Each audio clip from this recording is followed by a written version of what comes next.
Hi, it's Natalie from Together Apart Mediation, and today I want to talk about what the parenting agreement actually is that people work out during mediation. Now, a parenting agreement or a parenting plan is an agreement between two parents about how they're going to look after their kids. It's a private agreement between two individuals, and it's therefore as binding legally as any other private agreement or private contract between two parties. The parenting plan or the parenting agreement that parents negotiate is a document that they can refer to in the future when they are unsure of what the arrangement actually is, and also a document that they can use to hold each other accountable to essentially do as they said they would during the mediation, and to remind themselves and each other of what they thought at the time the best arrangement for the care of the children might be. What is included in the parenting agreement, therefore, is entirely up to you. There are no rules how much or how little you put in writing with regard to your parenting agreement, and I think that is a helpful thing to consider, because I know there are templates out there,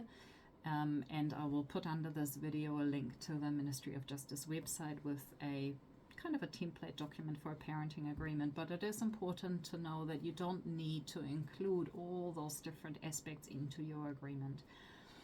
Think about what will be most helpful for you in the future to refer to. Sometimes there are aspects of parenting that either you two are so much in agreement about that it's no use, not even worth mentioning. Sometimes there are areas of parenting that just don't apply to you,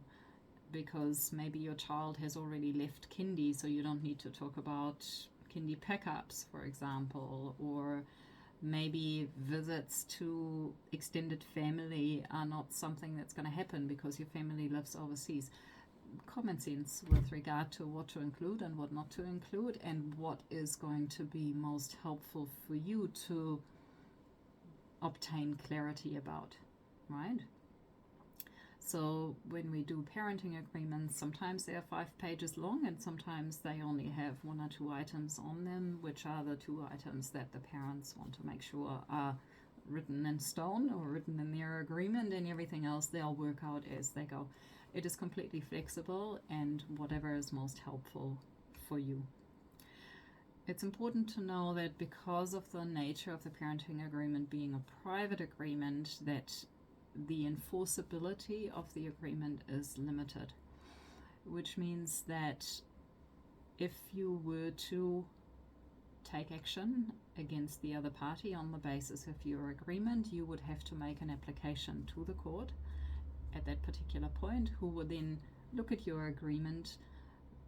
make sure that it's a true agreement, something that both of you have actually agreed to doing, and then take action on the basis of an order that would be issued at that point in time. Now, you can preempt that by making an application for what's called a consent order. It's a joint application, and what you can do at the end of your mediation with your agreement, you can place that application with the court, and they will essentially take your agreement that you have developed as parents, and they will turn it into a court order, which gives it the same level of enforceability that a court order would have. Now, I'll put up another video shortly about what enforceability of these agreements actually means and what to consider, and that will help you decide whether you should apply for a consent order at the end of the process or not. But hopefully this video has helped you understand a little bit better what the parenting agreement is, or the parenting plan. And if you have any other questions about this, as always, reach out. I'm more than happy to answer.